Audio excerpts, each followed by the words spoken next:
Hello YouTube, it's me again, and I want to talk to you about the situation in the Middle East.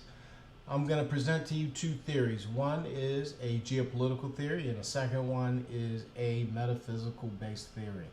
On the geopolitical side, I'm going to tell you that unlike most commentary on this topic, I don't believe this is the beginning of World War III. I believe this is the Cold War redux. It is a game of chicken. Who will blink first? The options for either side are not very good. If you look at the different factions, you have Hezbollah, you have Syria, you have Russia, you have Iran, and to a limited extent, you have China. On the other side, you have the Western powers, Turkey and the United States. A lot of people say, well, they're attacking Syria because they want to attack Iran. Wrong. They're attacking Syria because they want to break the supply route between Iran and Hezbollah. Hezbollah is the target. Hezbollah defeated Israel in 2006. And Israel wants to weaken Hezbollah. They want to gradually drain their military power by cutting off their supply of arms. And when they find Hezbollah vulnerable, they plan to attack them. Iran's not the target because the United States made the mistake in the 1990s and throughout the early part of this decade, or the previous decade, I should say. They surrounded Iran with military bases. There are approximately 40 military bases surrounding Iran. Iran, back in the 1990s, developed a missile retaliation strategy. They would build tens of thousands of missiles, fire them at American targets, destroy those bases. So America came up with the anti-missile defense systems. Iran countered by adding multiple warheads to their missiles and by changing their missiles from fuel-based to solid-based. Solid-based rockets can be launched much faster than fuel-based rockets. With the multiple warheads, it becomes much more difficult for an anti-ballistic missile defense system to destroy all of the warheads. Thus, Iran should, in a war, achieve its mission of destroying American military bases. Why won't America take the risk? Because once those bases are destroyed, America's hegemony in the region is eliminated once and for all. It will not be replenished. The only action that the United States can take after that is total destruction of Iran using nuclear weapons, and they don't want to do that. So this is a game of chicken. Concentrate all your forces.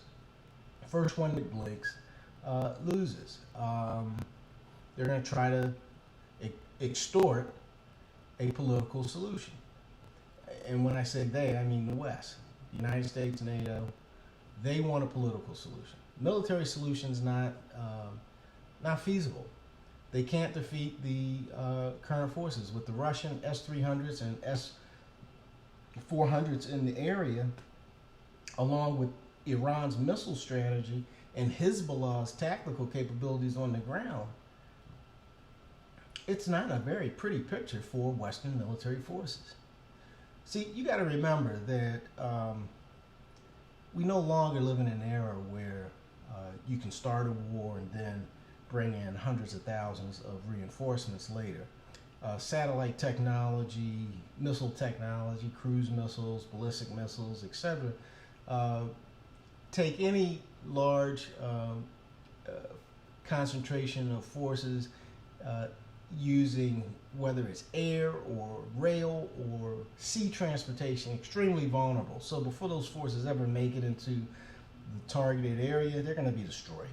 Okay, so that's what's going on there. We have a big game of chicken, and that's it. First one that blinks loses. This is going to be a long game because we have a lot of brain power being applied. Is the United States impatient? Yes, because the imminent collapse of the dollar is forcing the hand. They want something to happen because then they can use that to steamroll in the dollar collapse. But they need a crisis, otherwise they're going to be blamed, and you're going to have strife in the streets, rebellion, and there's a real strong possibility that the factions that control the United States are going to lose control, and they don't want that. Okay, so that's my geopolitical view. What's my metaphysical view? My metaphysical view is that all of these powers, whether they're in the China, Iran, Syria, Russian, Hezbollah faction, or whether they're in the NATO, United States, Turkey faction, they're all collaborating. They're using Syria as a ruse so that they can concentrate their forces in that area. Why are they concentrating their forces? Because this is the area that the second coming is predicted in. And if you don't believe that the powers that be don't believe in Bible prophecies, you're crazy, because they do. That was the whole reason why they went into Iraq, destroyed that country. They went into ancient Babylonia looking for various artifacts that supposedly have metaphysical power, and they were looking for it. And if you just look at the looting of the various artifacts that took place, you know, it occurred because American military forces were in those areas looking for specific artifacts that they did not find, or they did find. We don't know. But they were doing it because they are trying to prepare for a spiritual war. The time of the Gentiles, and we're not talking about the time of you know, we're talking about NATO, Russia. We're talking about everyone except for the Hebrew Israelites. We're not talking about the Jews that are in Israel today. We're talking about a different unspoken group of people on the precipice of assuming power.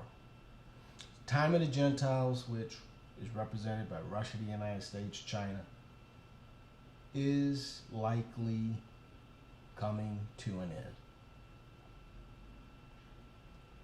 And they are concentrating their forces to defeat whatever army they anticipate coming from the sky. And you can anticipate that they will call them extraterrestrials, but that's not who they really expect to descend upon Damascus from the sky. They expect to see Yehoshua, or they expect the Most High to have an army descend from the heavens that will defeat their armies and usher in a new era. And that's what they're afraid of. That's what they're prepared to fight.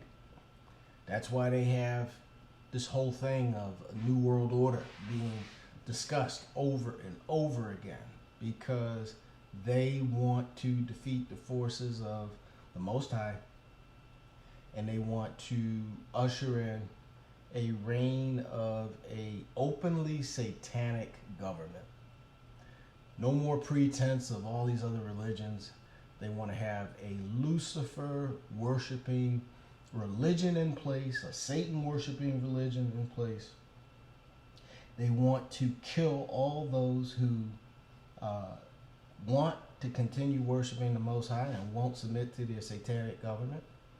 And that's what they're doing. And if you look behind the scenes, look at the FEMA camps, look at the guillotines being brought in, etc., etc., etc., that's what they're preparing for. That's what they're preparing for. And that's what they think is going to happen.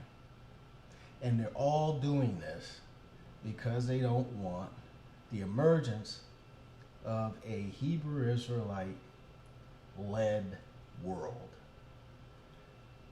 If you're a black person, descendant not of a Hamitic heritage, but of a Shemitic heritage, most African Americans, most black people in the Western Hemisphere, whether they be Aboriginal or slaves brought in from Western Africa. You are Shemitic people, and you are the people that they're trying to suppress. If you ask yourself why they've spent so much energy over the years suppressing you and allowing other dark people from India, from Korea, and from other places to come into the West and be welcomed with open arms, it's because they're not a threat. You are. You're a biblical threat, and you're a real threat. And in the situations where they've allowed you to go unhindered throughout history, during our time under their dominion, we have succeeded. We have prospered and thrived under the absolute worst conditions.